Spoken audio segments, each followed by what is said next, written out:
It's my specialty. She served the pasta, and I took a bite.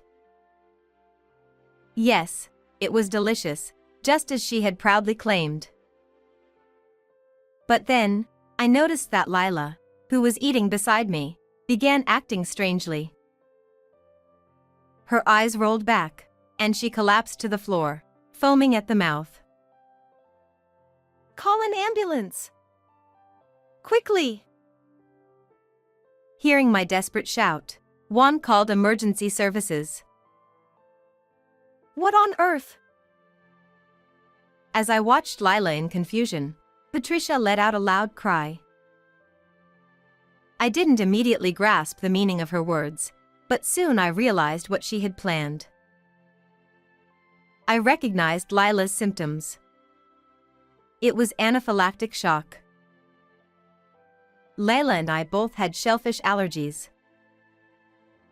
There were no shrimp or anything in the pasta I ate. But when I looked at what Lila had been eating, I noticed there were shrimp hidden in her food. This must have caused the reaction. If the dish intended for me had mistakenly ended up with Lila, then that would mean Patricia had. The thought alone made my legs tremble. Unforgivable.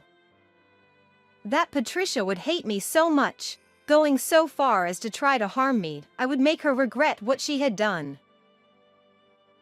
My name is Jane Butler. I'm a 63-year-old housewife. Since my husband's passing, I've lived alone. My husband and I had one son, Juan, who had built a family of his own. When they had a child, I anticipated they would need help, so I suggested living together. Patricia, Juan's wife, agreed, and since then, the four of us have lived together. But no one realized at the time how wrong that decision was. In the beginning, life went smoothly. However, as time passed, Patricia's attitude began to change. Juan provided for us financially. In return, we helped him with housework to show our gratitude. I took care of the cleaning, Patricia handled the laundry, and we cooked together, sometimes with Lila's help. At first, Patricia followed these rules, but over time, she began to slack off.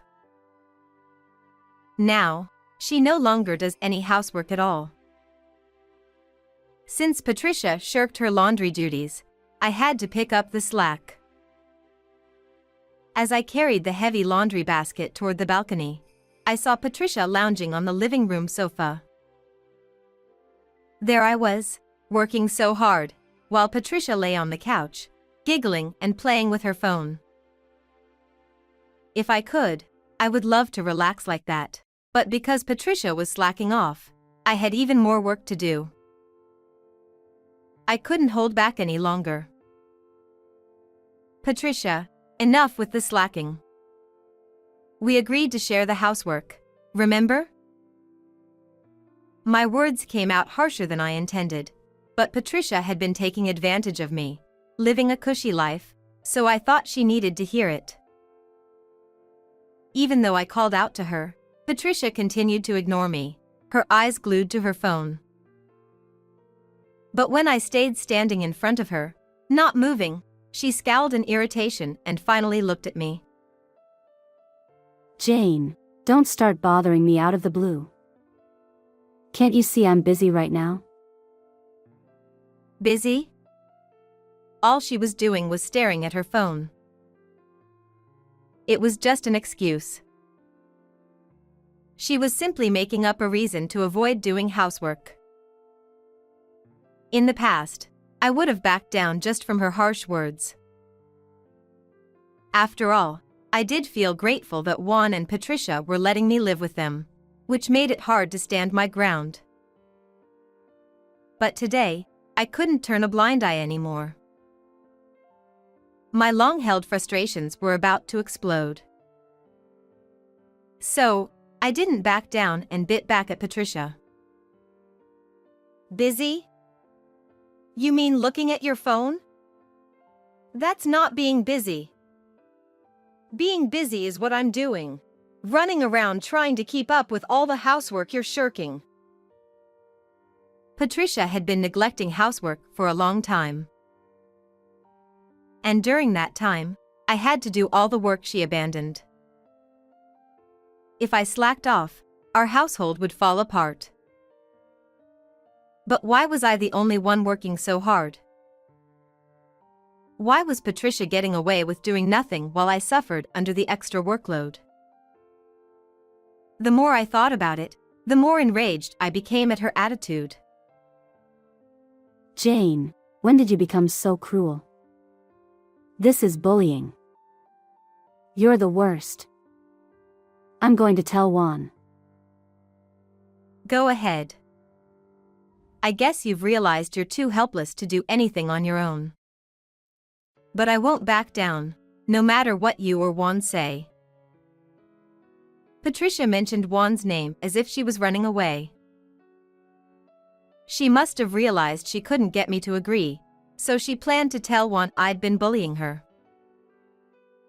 But I'm Juan's mother. I know how smart my son is. He wouldn't believe Patricia's words without reason. My response only made Patricia more frustrated. For a mother-in-law, you're really arrogant. We're only living here because we were worried about an old lady like you living alone. And I appreciate that. But aren't you being supported by Juan, just like I am? Patricia tried to counter my words, but I struck back again. And so it went, back and forth. Eventually, realizing she wouldn't win, Patricia threw a cushion from the sofa and stormed off to her room. I prayed nothing more serious would happen after that. But my prayers were in vain. Before I knew it, evening had come. Layla returned from school, and we were discussing dinner plans when Patricia, who had been holed up in her room, emerged. I'll make dinner tonight. I want to do it alone, so Lila, don't help. Her words caught us by surprise. Patricia, who had been neglecting housework, suddenly volunteered to cook alone. We were naturally taken aback. Maybe she had finally decided to take responsibility. So, I agreed. All right, then. Please do. Satisfied, Patricia disappeared into the kitchen. After a while, Juan came home. Seeing Patricia preparing dinner on her own puzzled him, but after I explained the situation, he seemed optimistic. I was worried about Patricia slacking off, but it looks like she's changed her mind. That's great. As more time passed, Patricia finally called out, "Dinner's ready." It seemed the menu was her specialty, seafood pasta. It looks delicious. Let's eat. Lila eagerly began carrying the dishes to the table. I thought I saw Patricia glance at her with a concerned look. We all sat down and began eating the pasta. Since Lila and I were allergic to shellfish, there was no shrimp in the pasta, but it was still delicious. As I ate, I noticed something was wrong with Lila. "Lila?" I called out. Her eyes rolled back, and she foamed at the mouth before collapsing. The scene was all too familiar. It was the same anaphylactic shock I had once experienced from accidentally eating shellfish. "Call an ambulance! Quickly!" Panicked, Juan called for help. But how? There shouldn't have been any shrimp. As I looked at Lila, Patricia, pale-faced, spoke. What? Why isn't it Jane? I looked at the pasta Lila had been eating and saw shrimp, carefully hidden. In that moment, I realized what Patricia had been trying to do. She had planned to poison me with shrimp-laden pasta. But instead, it ended up with Lila by mistake. I was horrified, realizing my life had been in danger. At the same time, a deep desire for revenge surged within me. I couldn't let Patricia get away with this. I had to make her regret what she had done.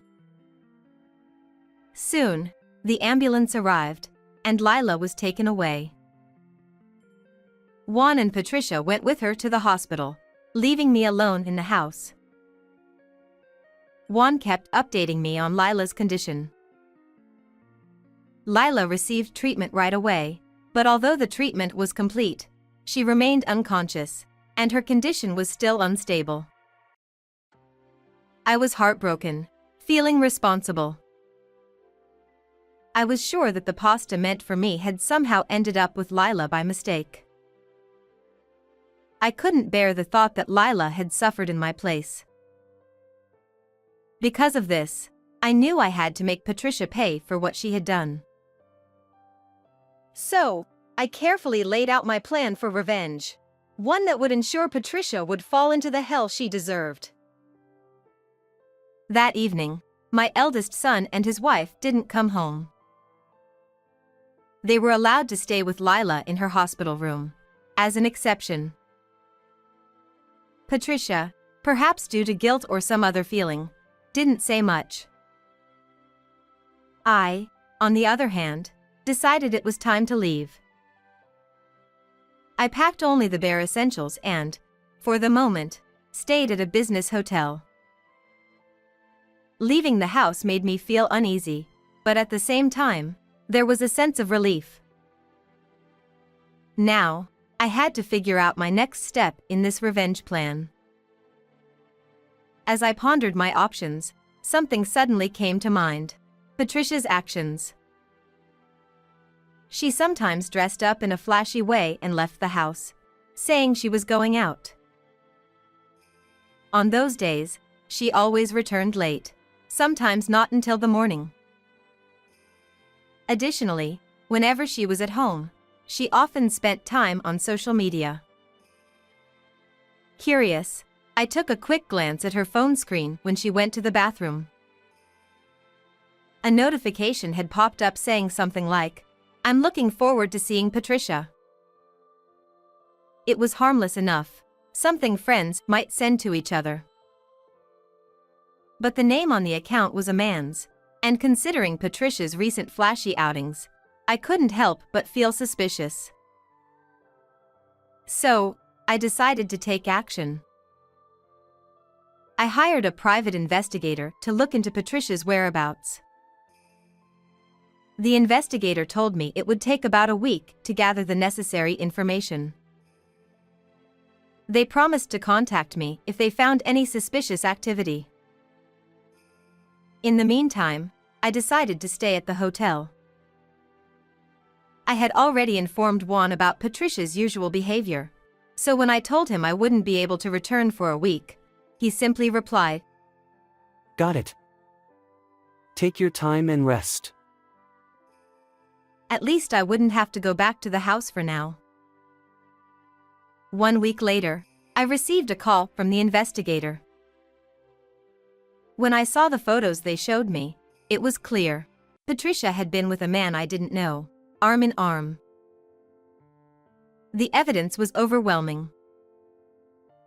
Patricia had been having an affair. I can't forgive this. Juan had worked so hard to support us, to feed Patricia, and yet, she had been betraying him with some stranger. Juan had been struggling with Patricia's laziness, but he always tried to be positive, to make things work as a family.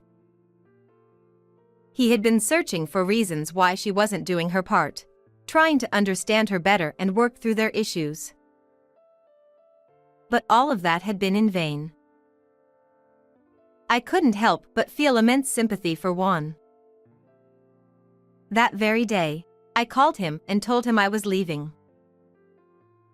It seemed Lila had regained consciousness and her condition had stabilized, so Juan had returned home. However, she would stay home for a while to recover, missing school. When I got back to the house, Juan, who was off work for the day, greeted me along with Lila, who was recovering, and Patricia, who looked embarrassed as soon as she saw me. Jane, it's been a while. How have you been? Patricia rushed over to take my bags, smiling. This wasn't like the old Patricia. She must have understood I had overheard her conversation from before, which was why she was acting so cautious, trying not to say anything unnecessary. But I couldn't shake the feeling that she was trying too hard to be polite. Don't worry about it. You don't need to act so differently, I said, smiling sweetly. Seeing her break a sweat, Patricia quickly replied. No. This is how I always act. It's been a while, haven't you forgotten? She tried to laugh it off, but I wasn't buying it. If you were your usual self, I'd already see that disgusted look on your face the moment I walked in. You'd frown if I said anything, and you'd complain about everything. Isn't that right? Patricia forced a laugh, but didn't respond. It was clear she had been caught. The more I spoke with Patricia, the more my anger grew. How dare she act so smug after everything she had done? She had tried to take my life, and now she was pretending to be innocent. Didn't she understand how serious it was? Sighing heavily, I felt Patricia's eyes on me, her expression full of concern. I had to stay focused. I hadn't come here to deal with her petty behavior. There was something much bigger I had to address. I need to talk to everyone, I said, calling my eldest son's family to the living room. They followed me, and I couldn't help but feel a small, sinister smile creep onto my face. This was going to be the beginning of a dramatic revenge. I took out the envelope I had brought with me and laid out the photos from the investigator. Juan's face dropped when he saw them. The photos clearly showed Patricia with a man, and there was no denying it. Patricia gasped and shouted. Wait. What is this? She tried to cover the photos on the table, but it was too late. Juan had already seen enough. What's going on? Were you cheating on me? He yelled, grabbing her by the collar.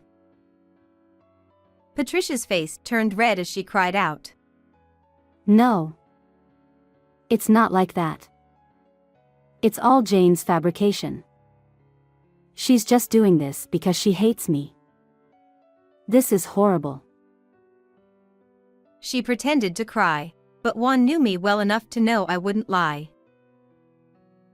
He also knew Patricia's behavior had been problematic for a while. It was clear who he would believe. Stop trying to blame Mom. I've heard enough about how you've been skipping out on your chores. Was all of it just so you could go out and have fun? Patricia denied it, insisting. No, that's not true. I didn't mean it like that. Please, believe me. Even as Juan angrily confronted her, Patricia refused to admit anything. Her stubborn refusal to accept the truth only made the situation worse. That's when Lila spoke up from the side. Mom, you deliberately put shrimp in that pasta, didn't you? What if I or Grandma had eaten it? Did you want to make us suffer that much? Lila had been the one to serve the dishes that day, and she must have seen Patricia sneaking the shrimp in. Patricia didn't even realize how close Lila was when she did it. Lila continued. I thought Dad would eat the pasta. After I set the table, I saw you swapping the plates. I saw you doing it. My heart sank as I realized just how far Patricia had gone to ensure I ate the shrimp. How cunning and deliberate she had been. Lila's voice trembled as she asked, Do you hate me that much, Mom? Is that why you want to hurt me? Layla was probably terrified. The fear of her own mother poisoning her was unimaginable. I instinctively hugged Lila tightly, conveying all my love in that embrace. Patricia, hearing Lila, whispered. No. She collapsed, utterly defeated, and didn't say another word. She must have realized that there was no escape now. Patricia had hurt me, but she had hurt Juan and Lila even more. Her actions had broken the family. It was unforgivable. We had simply tried to be a family, to support and care for each other, to seek happiness together. But Patricia had only cared about her own selfish happiness, never trying to understand what family meant. How selfish could one person be? Her sins could never be forgiven.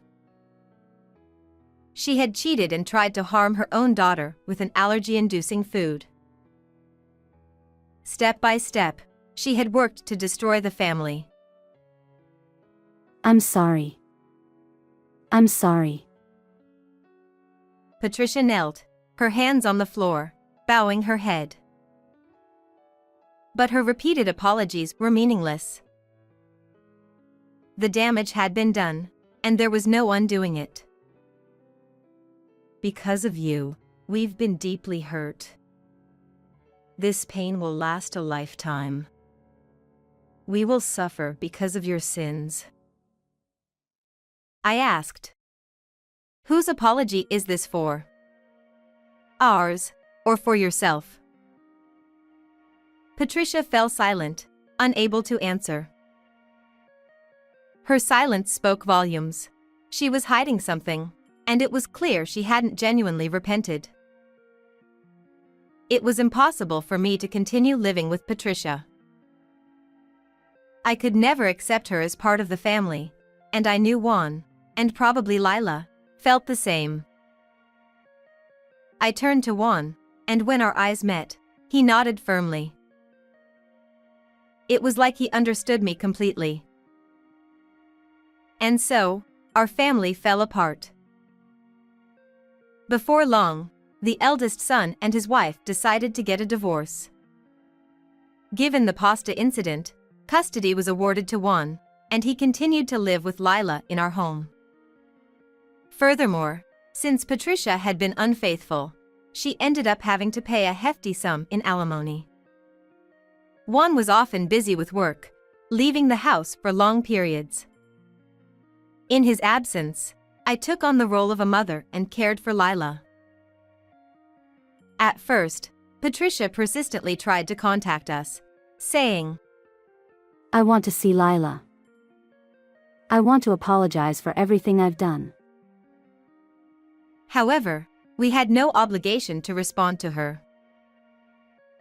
After ignoring her messages for a while, she eventually seemed to give up, and there were no further communications. When I asked Juan about her situation afterward, it turned out that Patricia had returned to her family home and was working like a horse. I couldn't help but think, almost detached, that maybe this experience would finally cure her ingrained habit of slacking off. Meanwhile, our family was living happily. With Lila's upcoming exams, the atmosphere at home was slightly tense, but after the incident, Lila had decided she wanted to become a chef so that she could create meals everyone could enjoy. She aspired to attend a well-known culinary school and was working hard every day. Now, she took full charge of our home cooking. Thanks to her diligent studying, Lila's cooking skills had improved tremendously. Her dishes were now not only delicious but also surpassed my own culinary abilities, making it fair to say she could rival a professional chef. Reflecting on everything that had happened, I felt that if that incident had sparked Lila to take a step forward, then perhaps it hadn't all been bad after all. How did you find this story?